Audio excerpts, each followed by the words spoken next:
नमस्कार, मैं हूं Saurabh Mishra. Only news 24x7 में आपका स्वागत है।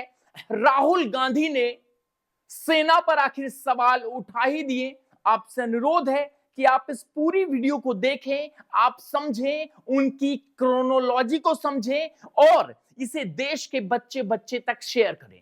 आपको ये वीडियो क्यों शेयर करनी चाहिए, ये आपको वीडियो देखने के बाद कुछ देर में पता चलेगा। भारतीय सेना यानी इंडियन आर्मी और भारत की सरकार, कुछ बातें ऐसी होती हैं जिनको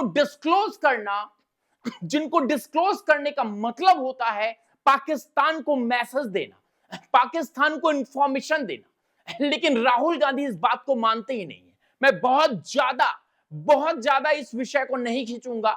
सामान्य तरीके से मैं आपको बता दूं कि दरअसल राहुल गांधी ने सेना पर सवाल उठाए हैं। राहुल गांधी ने एस जयशंकर पर सवाल उठाए हैं, उस व्यक्ति पर सवाल उठाए हैं जो शायद ही कभी पॉलिटिकल बयानबाजी दिया हो। मेरी नजर में तो नहीं आता कि एस जयशंकर ने इससे पहले कोई पॉलिटिकल बयानबाजी दी है। लेकिन हम आपको बता दें राहुल गांधी क्या मांग रहे हैं, राहुल गांधी क्या डिमांड कर रहे हैं। ये अगर जो है आप सुनेंगे तो आपको भी गुस्सा आ जाएगा। जब भारत इससे पहले कोई भी जंग जीता, चाहे वो 1972 का हो या फिर कारगिल हो, कोई भी युद्ध जीता हो, उस समय विपक्ष ने क्या यह कहा था, विपक्ष में बैठे लोगों ने क्या यह कहा था कि हमारे जो सैनिक है उन्होंने वाकई लड़ाई की है या नहीं की है। इस दाढ़ी वाले राहुल गांधी जो अपने आप को बाबा बनाने की कोशिश में लगे रहते हैं, उन्होंने सवाल खड़े किए हैं। सुनिए साहब क्या कह रहे हैं कि हमारे फाइटर जेट पाकिस्तान के अंदर मार गिराए गए हैं। समझ में आ रहा है आपको? हमारे फाइटर जेट पाकिस्तान के अंदर मार गिराए गए हैं, ऐसा साफ तौर पर राहुल गांधी का कहना है। अब सबसे पहली बात ये, मैं आपको एग्जांपल समझा कर देता हूं।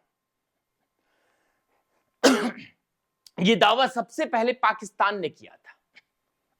इस दावे पर मुहर वो कुछ न्यूज एजेंसियों ने उस रात लगाया था जब भारत और पाकिस्तान के बीच युद्ध चल रहा था। मैं बात कर रहा हूं 7 और 8 मई की रात को। 7 और 8 मई की रात को, माफ कीजिएगा 8 मई की रात को, 7 नहीं बल्कि 8 मई की रात को, जब ये सब कुछ चल रहा था, उस समय रॉयटर्स ने कहा, मैं आपको बिल्कुल सच्ची खबर बता रहा हूं, रॉयटर्स ने कहा कि अमेरिकी कुछ अधिकारी हैं जिन्होंने नाम ना लेने का जो है वादा करते हुए हमें यह बताया है, शर्त पर यह बताया है कि भारत के 2 विमान राफेल, उनमें से हैं वो 3 विमान जिनमें से 2 राफेल हैं, वो मार गिराए गए। एक खबर आई।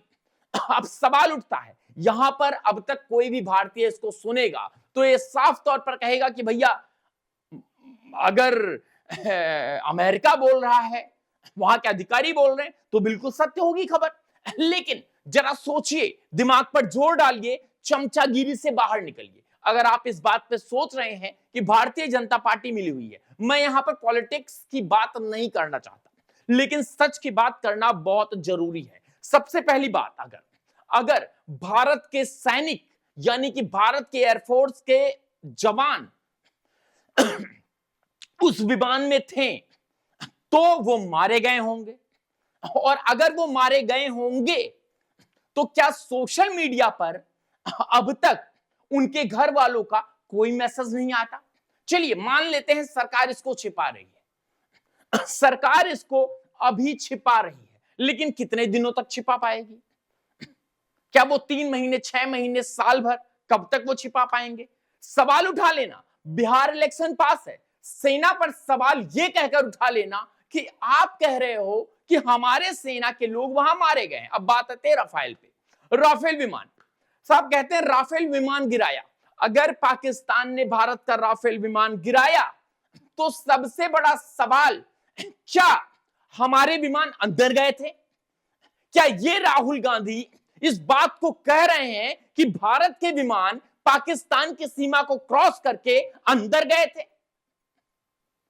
हमारी सेना कह रही है हमने जितने भी कार्रवाई की है वो अपनी LOC लाइन ऑफ कंट्रोल पर खड़े होकर की है। हम पाकिस्तान में नहीं घुसे थे। तो क्या राहुल गांधी ये कह रहे हैं कि हमारे सेना के जवान पाकिस्तान में अंदर घुसे थे और इंटरनेशनल लेवल पर यह बताने की कोशिश कर रहे हैं कि हमने युद्ध उल्लंघन किया, हमने सीज फायर का उल्लंघन किया सबसे पहले?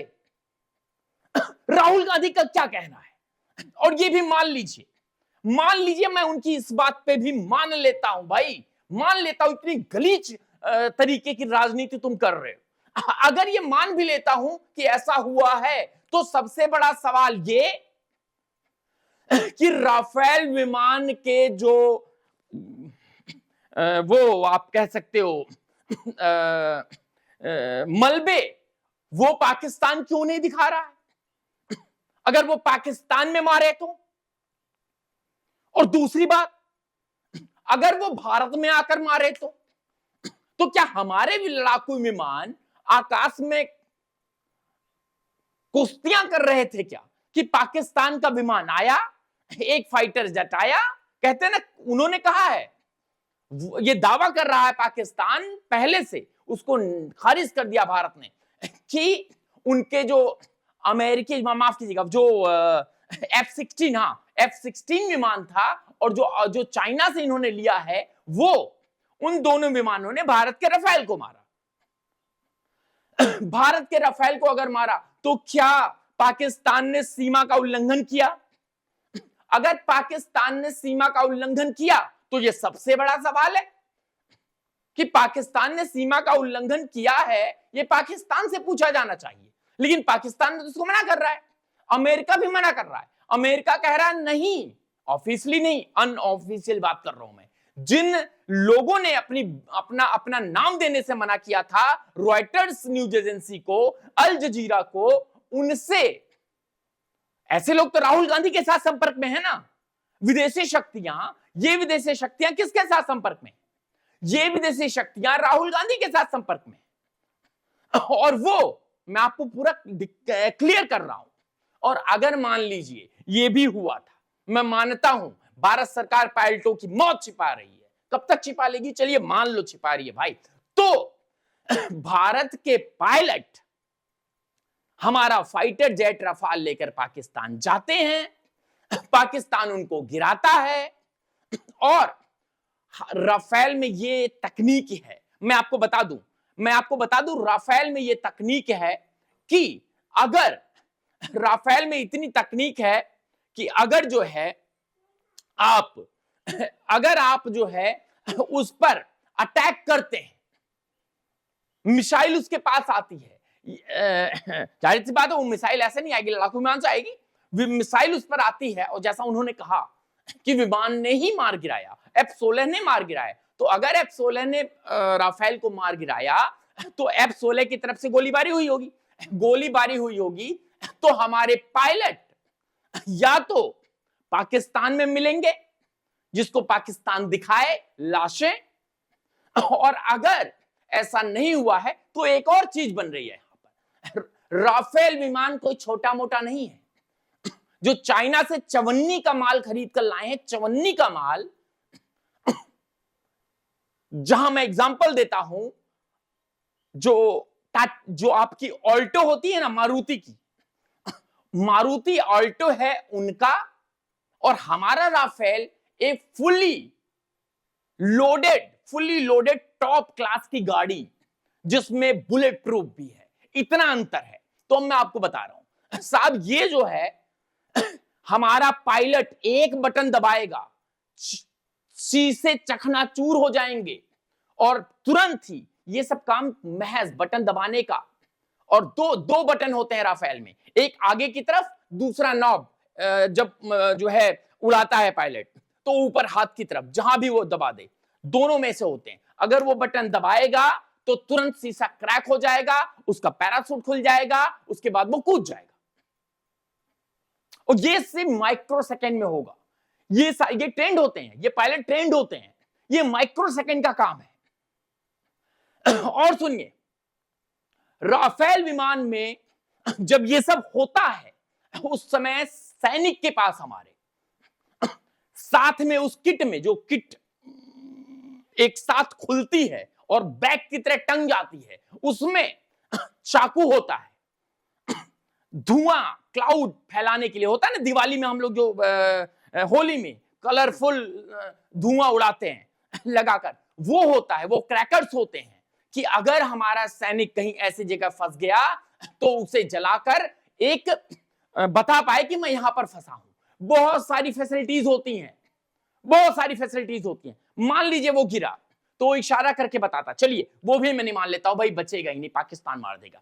दूसरी बात भाई साहब, अगर वो गिरा तो आप ये कह रहे हो कि हमारे पायलट गिरे और उस रात हवा इतना साथ दे रही थी कि तीनों के तीनों पायलट भारत की सीमा में लैंड कर गए और उन्होंने पैराशूट खोला और पाकिस्तान वहां से मौज ले रहा था। पाकिस्तान ये देख रहा था, वो देखिए 3 लोग कितना खूबसूरती से हमारी सीमा से छोड़कर पैराशूट से उड़ते हुए भारत जा रहे हैं। अरे भाई, दिमाग की बुद्धि गोबर निकालो, तुम दलितों को बलगरा रहे हो। देश के उन लोगों को बरगला रहे हो जिनको इस डिफेंस के बारे में 1% भी नहीं पता, उनको पता ही नहीं सिस्टम क्या है। आप सवाल खड़े कर रहे हैं, सेना पर सवाल खड़े कर रहे हैं, और एक बार की बात नहीं है, हमेशा हुआ है। और अगर पाकिस्तान के साथ तुम खड़े हो तो खुलकर बोलो भाई, खुलकर बोलो कि पाकिस्तान के साथ आप खड़े हो। भारत सरकार ने बदला लिया, 26/11 में तुम तेल लगा रहे थे पाकिस्तान को, दिल्ली ब्लास्ट में तुम तेल लगा रहे थे पाकिस्तान को, अयोध्या ब्लास्ट में तुम तेल लगा रहे थे पाकिस्तान को। कितने ब्लास्ट हुए हैं, जुबान पर हैं, हर छठे महीने, हर तीसरे महीने कोई ना कोई ब्लास्ट देश में हुआ करता था। उस समय आप क्या कर रहे थे? उस समय आपसे कौन प्रूफ मांगने आ रहा था? विपक्ष यही तो कह रहा था कि हम भारत के साथ खड़े हैं, अपने सैनिकों के साथ खड़े हैं। हालांकि उन सैनिकों को आप कुछ भी नहीं खुलेआम करने दे रहे थे। तब की बात यह है, राहुल गांधी का सवाल उठाना जायज है या नहीं जायज है, कमेंट्स बॉक्स में लिखिए और बने रहिए। बहुत बहुत